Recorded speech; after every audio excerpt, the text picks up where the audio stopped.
Na Bíblia, há histórias sombrias de pecados sexuais que são tão terríveis que talvez seja melhor você não assistir esse vídeo. Como a noite em que os moradores de uma cidade tentaram um abuso coletivo de 2 anjos enviados por Deus. Ou o caso em que 2 filhas movidas pelo desespero decidiram fazer o impensável, embebedar o próprio pai para engravidar dele. Ou a história mais perturbadora de todas da Bíblia. Essas são as 7 histórias mais sombrias sobre pecados sexuais e suas consequências devastadoras. Relatos que mostram como a luxúria e a imoralidade não apenas destruíram indivíduos, mas também famílias inteiras, cidades e até nações. Como a de Sodoma, um lugar onde as leis de Deus não eram apenas ignoradas, elas eram ridicularizadas. As pessoas se entregavam a práticas sexuais perversas, desafiando os padrões que Deus havia estabelecido para a santidade do corpo e dos relacionamentos. E não pense que isso era apenas entre adultos consentindo. Homens atacavam jovens, famílias eram destruídas e a cidade havia se tornado um antro de perversão tão grande que o próprio Deus disse: "O clamor contra Sodoma e Gomorra é tão grande e seu pecado é tão grave que descerei para ver se o que eles têm feito é tão ruim quanto o que ouvi." O episódio dos anjos na casa de Ló é apenas uma amostra do que era considerado normal na cidade. 2 anjos chegaram à cidade ao entardecer e foram recebidos por Ló, um homem justo que vivia ali. Ele insistiu para que passassem a noite em sua casa, longe das ruas perigosas. "Não fiquem na praça", ele implorou. E com razão. Não demorou muito para que Sodoma mostrasse sua verdadeira face. Enquanto Ló e os anjos estavam em sua casa, homens de todas as partes da cidade, jovens e velhos, cercaram o lugar. Bateram na porta com violência e gritaram: "Onde estão os homens que vieram para sua casa? Traga-os para fora. Queremos deitar com eles." Pense nisso. Uma multidão inteira clamando por abuso sexual, sem vergonha, sem limites. A luxúria havia cegado aquelas pessoas e elas estavam dispostas a destruir tudo para satisfazer seus desejos. Ló saiu para tentar negociar. "Por favor, meus irmãos, não cometam essa maldade." Mas suas palavras foram ignoradas. Eles zombaram dele, avançando com ainda mais violência. Os anjos, percebendo que a situação estava fora de controle, puxaram Ló para dentro da casa, fecharam a porta e cegaram os homens lá fora. Os pecados de Sodoma haviam ultrapassado todos os limites. Era a prova de que a cidade não poderia ser salva. Antes do amanhecer, os anjos ordenaram que Ló e sua família fugissem. "Saia agora e não olhe para trás, porque Deus vai destruir esta cidade." E então aconteceu. Fogo e enxofre caíram do céu, consumindo tudo. Não houve escapatória para aqueles que haviam se entregado à imoralidade e ao pecado. Sodoma e Gomorra foram reduzidas a cinzas, um lembrete eterno de que Deus não tolera o pecado. Até mesmo a esposa de Ló, ao desobedecer e olhar para trás, foi transformada em uma estátua de sal. Mas ainda nesse vídeo, veremos assuntos mais perturbadores, como o caso de um irmão que usou uma armadilha para destruir a inocência de sua própria irmã. Ou um povo inteiro, seduzido por mulheres estrangeiras, que caiu em rituais de luxúria e idolatria, provocando uma praga devastadora. E o que dizer de uma noite de terror em outra parte de Israel, onde a luxúria e a violência sexual levaram a uma guerra que quase exterminou uma tribo inteira. Essa história é tão perturbadora que até hoje nos faz questionar os limites da maldade humana, e vamos vê-la a seguir. Era uma noite tranquila em Gibeá, uma cidade que fazia parte da herança da tribo de Benjamim. Mas o que parecia ser apenas mais um dia de vida comum, rapidamente se transformaria em um marco de horror e tragédia que seria lembrado por gerações. Um levita, um homem responsável por servir a Deus, estava em uma jornada com sua concubina. Viagens longas eram perigosas naquele tempo, especialmente durante a noite, pois bandidos e homens violentos espreitavam nas sombras. Ao cair da noite, o levita e sua concubina chegaram a Gibeá, acreditando que, por ser uma cidade de israelitas, encontrariam hospitalidade e segurança. No entanto, eles logo perceberiam que Gibeá era um lugar muito diferente do que esperavam. O levita e sua concubina sentaram-se na praça principal, esperando que alguém os convidasse para passar a noite, como era o costume entre o povo de Israel. Mas ninguém apareceu, ninguém os acolheu. Era um comportamento incomum, pois a hospitalidade era uma marca do povo de Deus. Porém, em Gibeá, o coração do povo estava endurecido. Eles ignoraram as necessidades do viajante, o que já mostrava a decadência moral daquela comunidade. Finalmente, um homem idoso, também um estrangeiro, viu o levita e sua concubina na praça. Ele sabia que algo estava errado. Aproximando-se, disse: "Venham para minha casa. Não fiquem aqui na praça esta noite." Havia um tom de urgência em sua voz, como se quisesse protegê-los de algo terrível. O levita aceitou o convite e eles seguiram para a casa do velho, pensando que estariam seguros. Mas a noite estava apenas começando. Enquanto o levita, sua concubina e o anfitrião estavam dentro da casa, sons começaram a ecoar do lado de fora. Inicialmente passos. Depois, sussurros que logo se transformaram em gritos e batidas violentas na porta. Homens de todas as partes de Gibeá, jovens e velhos, cercaram a casa. Eles estavam em busca de algo terrível. "Traga o homem que está hospedado aí. Queremos dormir com ele", gritaram. Era um pedido abominável, uma demonstração da depravação total daquela cidade. A multidão não estava apenas movida pela luxúria. Era também uma expressão de violência e poder, uma tentativa de subjugar e humilhar. O velho, horrorizado, saiu para tentar apaziguar a multidão. "Por favor, meus irmãos, não cometam essa maldade. Este homem é meu hóspede. Não façam algo tão perverso." Mas suas palavras não foram ouvidas. A multidão zombou dele, avançando ainda mais. Desesperado, o velho tomou uma decisão impensável. Ofereceu sua própria filha virgem e a concubina do levita para aplacar a fúria da multidão. "Aqui estão minhas filhas e a concubina. Façam com elas o que quiserem, mas não toquem neste homem." Era uma proposta desesperada, mas a multidão estava fora de controle. Foi então que o levita, em um ato de covardia e autopreservação, entregou sua concubina àqueles homens. A concubina foi arrastada para fora da casa. Durante toda a noite, ela foi brutalizada por aquela multidão. Os gritos de dor e desespero ecoavam pela cidade, mas ninguém veio em seu socorro. Quando a manhã finalmente chegou, a multidão a deixou caída à porta da casa. Ela mal tinha forças para se mover, e seu corpo estava irreconhecível. Ao amanhecer, o levita abriu a porta e encontrou sua concubina estendida no chão, com as mãos estendidas para a porta, como se tivesse tentado voltar para dentro. "Levante-se! Vamos embora", disse ele. Mas ela não respondeu. A brutalidade daquela noite havia tirado sua vida. Tomado pela indignação e pela dor, o levita tomou uma decisão que abalaria toda a nação de Israel. Ele levou o corpo da concubina de volta para casa e, em um ato chocante, cortou-o em 12 partes. Cada pedaço foi enviado a uma das tribos de Israel, acompanhado de uma mensagem: "Vejam o que aconteceu em Gibeá. Julguem por si mesmos a maldade desta cidade."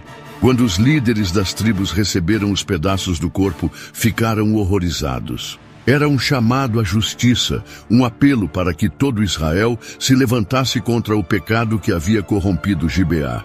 Israel inteiro se reuniu em Mispá para decidir o que fazer. As tribos exigiram que os homens de Gibeá fossem entregues para serem julgados e punidos. Mas a tribo de Benjamim se recusou. Em vez disso, eles decidiram proteger os culpados, mesmo sabendo do ato abominável que haviam cometido. Essa recusa levou a uma guerra civil devastadora.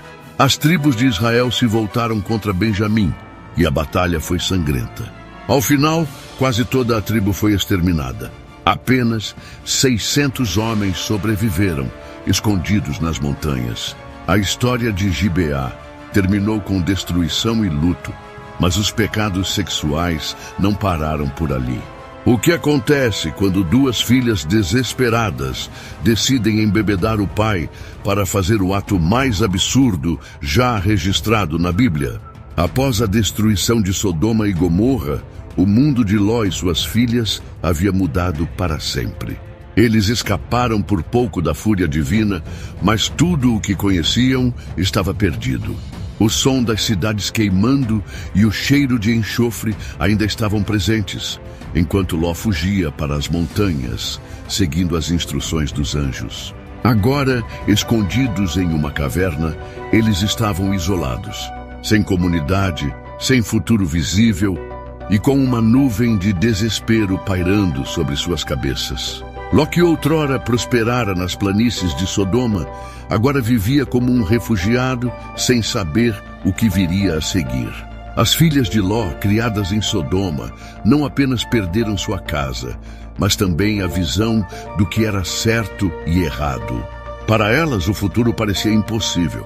Pensaram que não havia mais homens no mundo e que sua linhagem terminaria ali, no esquecimento. A filha mais velha, tomada pelo desespero, disse à mais nova: "Nosso pai está velho e não há homens por perto para nos casar, como é costume em toda a terra. Vamos embebedar nosso pai com vinho e nos deitar com ele, para preservar nossa descendência." Era um plano chocante, uma mistura de ignorância, medo e a moralidade distorcida que haviam herdado de Sodoma. Elas decidiram agir por conta própria, sem consultar a Deus ou buscar sua orientação. Naquela mesma noite, as irmãs colocaram o plano em prática. A filha mais velha ofereceu vinho a Ló, até que ele ficasse completamente embriagado, incapaz de compreender o que estava acontecendo. Então ela se deitou com ele. Ló não percebeu nada. Ele, que havia sido poupado da destruição de Sodoma por ser considerado justo, agora se via inconscientemente envolvido em um ato que violava as leis morais e espirituais de Deus. No dia seguinte, a filha mais velha encorajou a mais nova: "Ontem deitei-me com o pai. Vamos embebedá-lo novamente esta noite, e você fará o mesmo." Assim, na noite seguinte, repetiram o ato. Ló, mais uma vez inconsciente, tornou-se pai dos filhos de suas próprias filhas. Ambas as filhas ficaram grávidas, e os filhos nascidos desse ato de incesto deram origem a dois povos que marcariam a história de Israel. Moabe, filho da filha mais velha, tornou-se o ancestral dos moabitas. 2. Ben-Ami, filho da filha mais nova, tornou-se o pai dos amonitas. Esses dois povos, apesar de compartilharem uma conexão com Abraão por meio de Ló, cresceram em oposição a Israel. Moabitas e amonitas não apenas rejeitaram os caminhos de Deus, mas também se tornaram inimigos declarados de Israel, trazendo idolatria, guerra e corrupção espiritual. Os sacerdotes de Israel tinham um papel único e sagrado: servir como intermediários entre Deus e o povo. Eles ofereciam sacrifícios, cuidavam do tabernáculo e garantiam que os israelitas permanecessem fiéis às leis divinas. Mas no tempo de Eli, sumo sacerdote de Israel, algo terrível estava acontecendo. Seus próprios filhos Hofni e Finéias haviam se tornado símbolos de corrupção e imoralidade, profanando o tabernáculo com seus pecados sexuais. Hofni e Finéias eram filhos de Eli, o sumo sacerdote. Desde cedo, eles foram instruídos na lei de Deus e tiveram acesso direto ao serviço sagrado. Eles deveriam ser exemplos de pureza e obediência, mas em vez disso, se tornaram o oposto: arrogantes, gananciosos e imorais. Em 1 Samuel 2:12, a Bíblia descreve os dois de maneira clara e impactante. Os filhos de Eli eram ímpios, não se importavam com o Senhor. Eles não apenas desrespeitavam as regras do sacerdócio, mas também usavam sua posição para se beneficiar. Uma de suas práticas mais abomináveis era roubar das ofertas trazidas ao tabernáculo. O roubo era apenas o começo. Quando as pessoas traziam suas ofertas ao tabernáculo, uma parte era destinada aos sacerdotes para seu sustento, mas o restante era consagrado a Deus. Hofni e Finéias não respeitavam essa divisão. Eles mandavam seus servos tomarem à força as melhores partes das carnes sacrificadas, mesmo antes que fossem queimadas no altar. As pessoas perplexas protestavam: "Por favor, deixe primeiro a gordura ser queimada no altar, como ordenado por Deus." Mas os servos dos sacerdotes, sob ordens de Hofni e Finéias, respondiam: "Não, entregue agora mesmo ou tomaremos à força." Esse ato não era apenas roubo material, era um roubo espiritual. Eles desonravam as ofertas sagradas e desprezavam o próprio Deus. O roubo era grave, mas o que realmente provocou a ira de Deus foi a maneira como Hofni e Finéias trataram as mulheres que serviam na entrada do tabernáculo. Essas mulheres eram voluntárias, devotas ao Senhor, que ajudavam nos serviços sagrados. Mas sob os olhos desses dois sacerdotes corruptos, elas não eram vistas como servas de Deus, e sim como objetos de prazer. Hofni e Finéias seduziam, manipulavam e, em alguns casos, até mesmo forçavam essas mulheres a se submeterem aos seus desejos. Eles usavam sua posição de poder para satisfazer sua luxúria, transformando o tabernáculo, o lugar mais santo de Israel, em um local de escândalo e degradação. Para aqueles que vinham buscar a Deus, o tabernáculo havia se tornado um lugar onde o pecado era escancarado. O exemplo desses sacerdotes estava destruindo a fé e a reverência do povo. Eli, pai de Hofni e Finéias, sabia de tudo isso. O povo vinha até ele para reclamar dos abusos, e Eli até tentou repreendê-los com palavras: "Por que fazem essas coisas? Ouço de todo o povo sobre suas más ações. Parem com isso, meus filhos. Não é bom o que vocês fazem." Mas suas palavras não tiveram efeito. Hofni e Finéias ignoraram completamente as advertências de seu pai. E Eli, em vez de tomar medidas drásticas, como removê-los do sacerdócio ou buscar a orientação de Deus, permaneceu passivo. Ele permitiu que o escândalo continuasse, preferindo manter a paz familiar a honrar a Deus. Mas Deus não ignorou o que estava acontecendo. Ele enviou um homem de Deus para confrontar Eli e anunciar o julgamento que estava por vir. "Por que você honra seus filhos mais do que a mim, permitindo que eles profanem meus sacrifícios?" perguntou o profeta. A mensagem era clara. Deus havia dado a Eli a responsabilidade de liderar o povo, mas sua omissão diante dos pecados de Hofni e Finéias trouxe culpa sobre toda a linhagem. Deus anunciou que a linhagem sacerdotal de Eli seria cortada.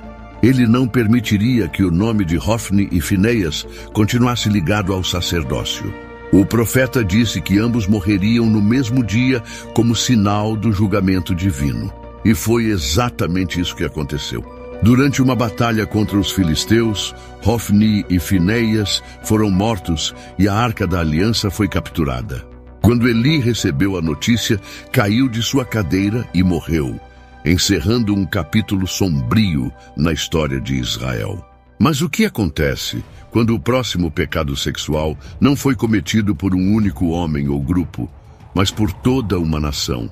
O povo de Israel, em sua jornada pelo deserto, caiu em tentação e se entregou à idolatria e à imoralidade sexual com mulheres moabitas. O resultado: um pecado tão grave que provocou uma praga devastadora.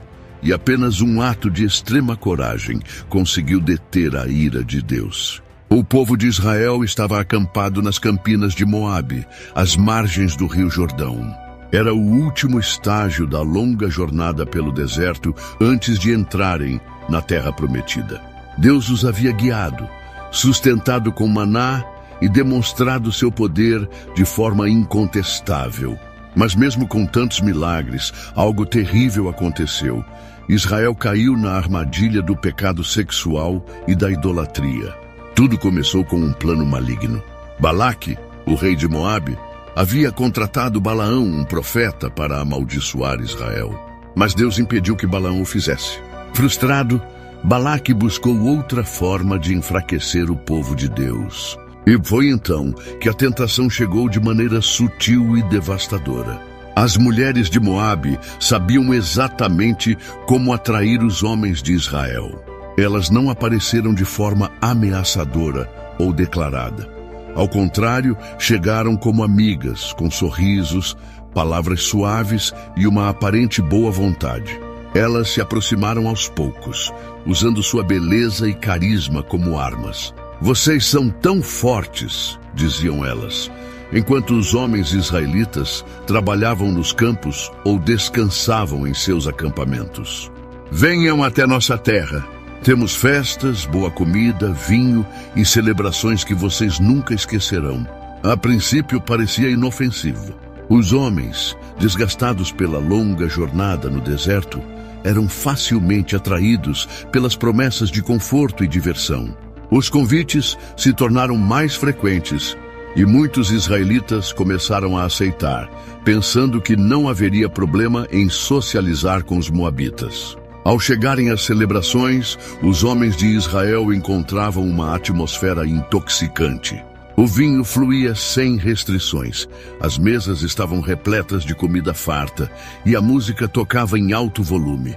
Mas o que mais chamava a atenção eram as mulheres, que dançavam de forma provocante, vestidas com roupas que exaltavam sua sensualidade.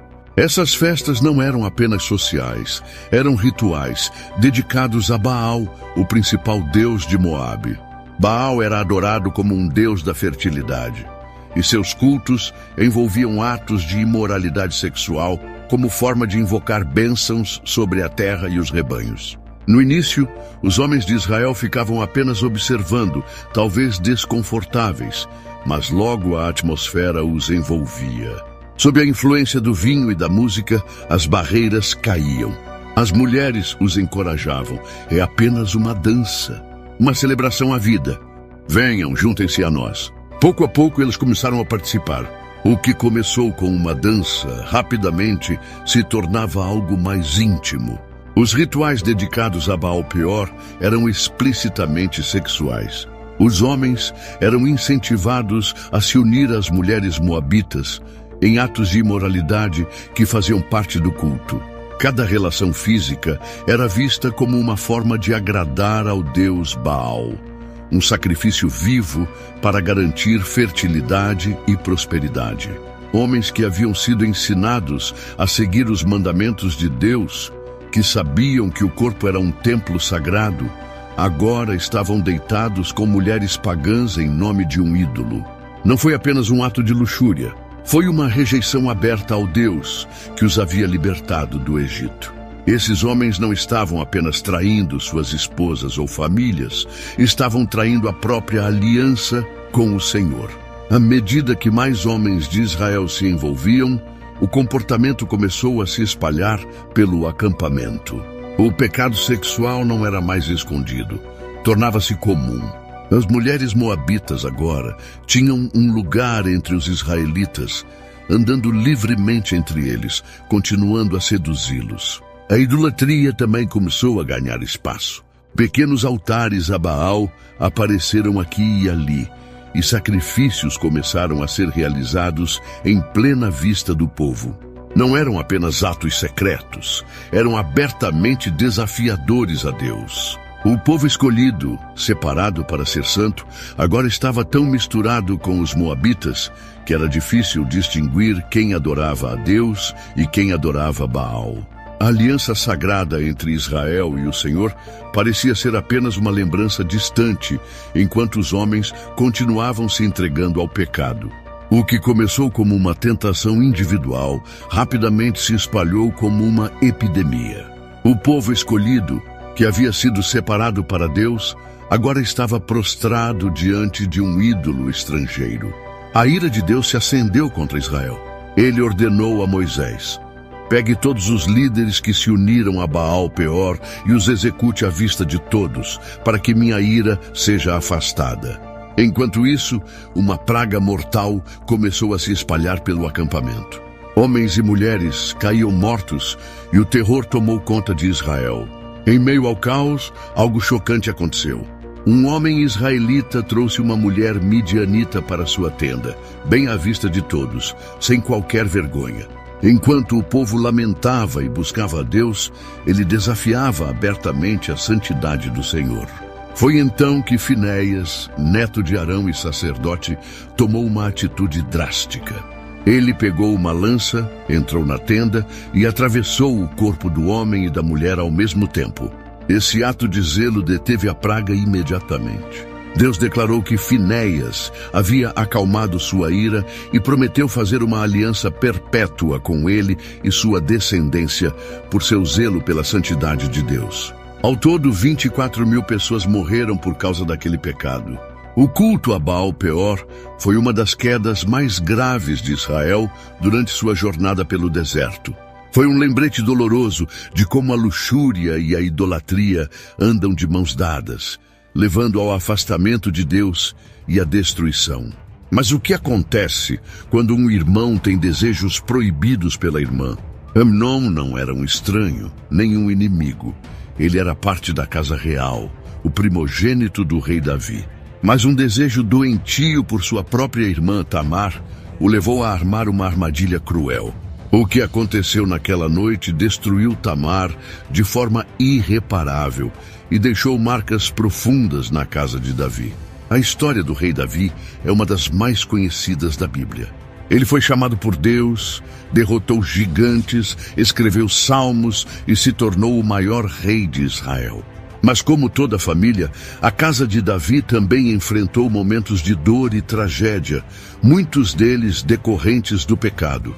Um dos episódios mais sombrios foi o que aconteceu entre seus filhos, Amnon e Tamar.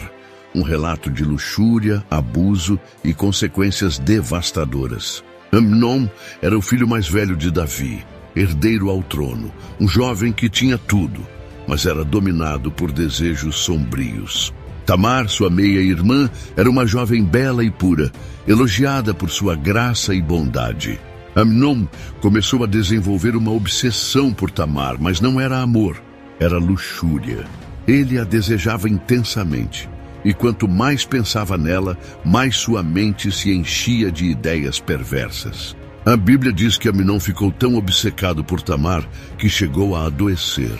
Ele sabia que não podia simplesmente tê-la, pois Tamar era uma virgem e filha do rei, protegida por leis e costumes. Mas o desejo de Amnon não conhecia limites. Foi então que Amnon compartilhou seu tormento com Jonadab, seu primo e amigo. Jonadab, em vez de aconselhá-lo a desistir daquele desejo pecaminoso, deu um plano perverso para que Amnon pudesse conseguir o que queria. Finja que está doente, disse Jonadab. Quando seu pai vier visitá-lo, peça que Tamar prepare comida para você e a traga até seu quarto. Amnon seguiu o plano. Ele fingiu estar gravemente doente e quando Davi veio visitá-lo, pediu: por favor, deixe Tamar vir e preparar algo para mim. Assim me sentirei melhor. Sem suspeitar de nada, Davi concordou. Tamar, como uma irmã amorosa, foi até o quarto de Amnon. Ela preparou comida para ele, cuidando de cada detalhe com carinho. Mas quando trouxe a comida ao seu quarto, Amnon colocou seu plano maligno em ação. Mande todos saírem daqui, ordenou ele. Quando ficaram sozinhos, Amnon agarrou Tamar. Ela, desesperada, tentou resistir, implorando: não, meu irmão, não me force. Isso não se faz em Israel. Não cometa essa loucura. Pense na vergonha que isso trará para mim e para você. Mas Amnon não ouviu. Dominado pela luxúria, ele a violentou, destruindo sua pureza e honra. Depois de consumar seu ato, o sentimento de Amnon por Tamar mudou drasticamente. A Bíblia diz que ele passou a odiá-la mais do que a havia desejado. Levante-se e vá embora, disse ele com desprezo. Tamar, agora destruída emocionalmente, implorou: não me mande embora. Isso é pior do que o que você já fez comigo. Mas Amnon chamou seus servos e ordenou que a expulsassem. Ela foi jogada para fora, humilhada e envergonhada. Tamar, inconsolável, rasgou suas vestes, colocou cinzas sobre a cabeça e foi para a casa de seu irmão Absalão. Ele a acolheu, mas também começou a planejar sua vingança contra Amnon. Quando o rei Davi soube do que havia acontecido, ficou furioso. Mas para o espanto de muitos, ele não tomou nenhuma atitude contra Amnon. Talvez por ser seu primogênito e herdeiro, ou talvez por sua própria culpa em pecados passados, Davi permaneceu em silêncio. Absalão, por outro lado, não esqueceu. Ele aguardou 2 anos. E então, durante uma festa, mandou matar Amnon, vingando sua irmã Tamar. Esse ato de violência sexual destruiu a unidade da casa de Davi. Tamar nunca se recuperou totalmente da vergonha. Amnon perdeu sua vida e Absalão, após matar seu irmão, entrou em conflito com seu pai, Davi, iniciando uma rebelião que quase destruiu o reino. Essa história mostra como o pecado sexual não afeta apenas os envolvidos, mas se espalha, causando dor e destruição em famílias e comunidades. Clique nesse vídeo na tela para ver como o rei Davi, um homem segundo o coração de Deus, que caiu em tentação ao se envolver com a esposa de outro homem. Esse pecado desencadeou uma sequência de eventos devastadores, com traição, assassinato e consequências que marcaram sua família por gerações. Clique agora e descubra como até os maiores reis podem sucumbir ao pecado.